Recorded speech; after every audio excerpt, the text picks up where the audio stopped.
नमस्कार दोस्तों, मैं आचार्य ध्यानामी और यहाँ अष्टावक्र महागीता के ऊपर उनके सूत्रों के ऊपर बोल रहा हूँ। यह अध्याय दूसरा है। जनक अपनी अभिव्यक्ति कर रहे हैं अपने ज्ञान की, जो उन्हें ज्ञान प्राप्त हुआ है।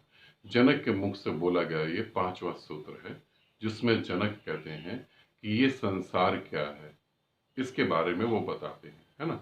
तो जनक शुरुआत करते हैं, वस्त्र क्या है। वस्त्र धागों से बना हुआ ही तो है, उसमें धागे ही तो हैं। और धागे क्या हैं? वो रुई से बने हुए हैं, कपास से बने हुए हैं, और कपास पेड़ से, और पेड़ धरती से, सभी एक दूसरे से जुड़े हुए हैं। इसी तरीके से यहाँ मैं अपनी बातें भी बीच में रख रहा हूँ। तो यहाँ फिर इसी तरीके से जनक बोलते हैं, वस्त्र क्या है? धागे से बना हुआ।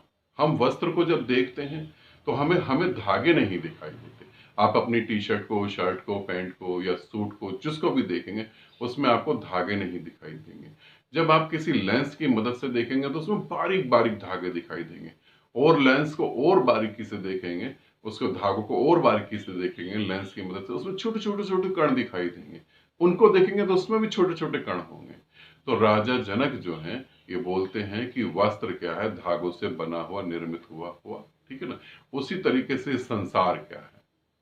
ये संसार जो है आत्मा से बना हुआ है, आत्मा ही सब जगह है।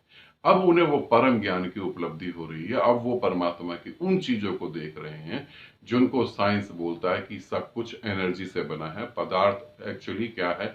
पदार्थ और एनर्जी क्या है? वो एक मूवमेंट है, वो रन कर रहा है, वो घूम रहा है, वो भाग रहा है। वो पहले एनर्जी जो है पदार्थ में जाती है, पदार्थ फिर एनर्जी में, ये इस तरीके से घूमता जा रहा है पूरे ब्रह्मांड में। तो वो आत्मा को वो धागा, सूक्ष्म धागा कहते हैं। आत्मा क्या है? बहुत छोटे छोटे से कण तेजी से दौड़ रहे हैं। उसको राजा जनक बताते हैं कि ओह आश्चर्य, आश्चर्य तो होगा ही जब आप सारे रहस्य खुल रहे हैं। तो राजा जनक कहते हैं, जैसे वस्त्र जो है वो धागे से बुना हुआ होता है, ऐसे ही ये संसार आत्मा से बुना हुआ है, आत्मा से बना हुआ है, ठीक है। क्योंकि वो अब भेद नहीं कर रहे, वो द्वैत से अद्वैत में आ गए हैं, ठीक। अब हम जो है छठे सूत्र को समझेंगे। छठे सूत्र में वो जो कहते हैं उसको हम अच्छे से समझ लेंगे।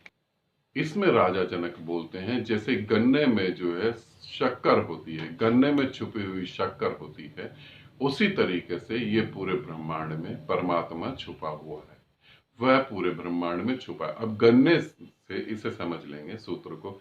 गन्ने के रस में छुपी हुई शक्कर होती है, चीनी होती है, शुगर होती है ना।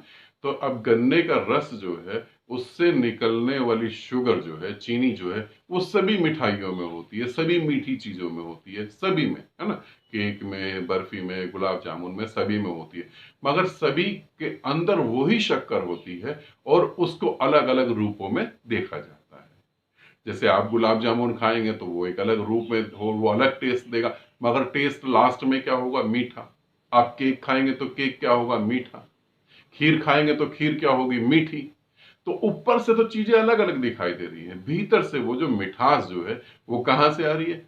गन्ने के रस से। तो जैसे गन्ने में छुपी हुई ये विराट चीजें हैं, जिनका रूप अलग है मगर जो सार है वो एक ही है, उसी तरीके से ये पूरा का पूरे ब्रह्मांड में परमात्मा छुपा हुआ है।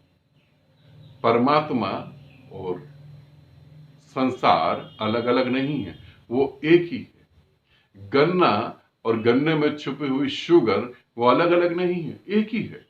आप कहें कि हम शुगर का अस्तित्व मिटा दें, अगर आप शुगर का अस्तित्व मिटा दें तो गन्ना अपने आप ही मिट जाएगा, क्योंकि शुगर का अस्तित्व, गन्ने का अस्तित्व एक ही तो है। फिर आप कहें कि हम गन्ने का अस्तित्व मिटा दें तो शुगर का मिट जाएगा। तो ये एक ही चीज है। अब यहां पर बहुत बड़ा फर्क है। कुछ लोग जो हैं वो द्वैतवादी होते हैं। वो कहते हैं क्रिया महत्वपूर्ण है, कर्म महत्वपूर्ण है, बिना कर्म करे तुम्हें कुछ नहीं मिल सकता, तो कर्म ही महत्वपूर्ण है। मगर यहां जनक कह रहे हैं समझ महत्वपूर्ण है, कर्म नहीं, समझ। कुछ लोग हैं द्वैतवादी, वो बोलते हैं कि मरने के बाद तुम्हें मोक्ष मिलेगा। यहां अद्वैत की बात हो रही है। यहां जनक बोल रहे हैं कि जो है वो एक ही है, बस छुपा हुआ है। और छुपा हुआ क्यों है? क्योंकि हम जो है अपनी इंद्रियों के ज्ञान की वजह से उसे देख नहीं पा रहे। अब आपको कोई गन्ना दिखा दे तो आप गन्ने के रस को तो पकड़ लेंगे, मगर जो डिफरेंट डिफरेंट शुगर बटी हुई है चीजों में, उन्हें आप नहीं पकड़ पाएंगे। आप कहेंगे हम तो पकड़ लेंगे। मेरा कहने का अर्थ परमात्मा है। आपकी पत्नी में वो है, आपके पति में वो है, आपके बच्चों में वो है, हर चीज में वो है। तो इसे समझ लेंगे अच्छे से। जो वो कह रहे हैं कि गन्ने में छुपा हुआ शुगर जो है वो सभी में विभाजित होता है, फिर भी वो एक ही रहता है। ठीक है।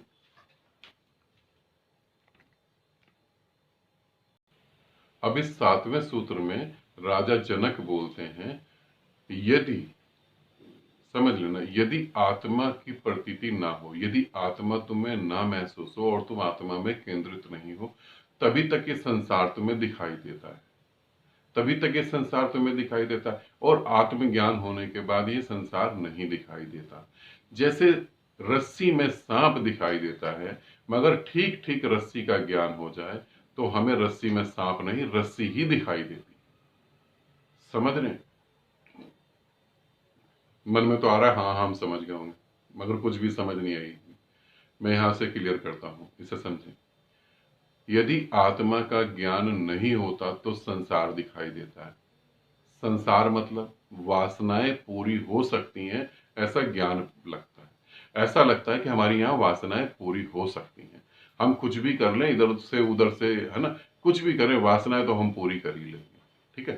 संसार दिखाई देता है, अर्थात वासनाएं पूरी होने की झूठी आशा दिखाई देती है। समझ रहे हैं?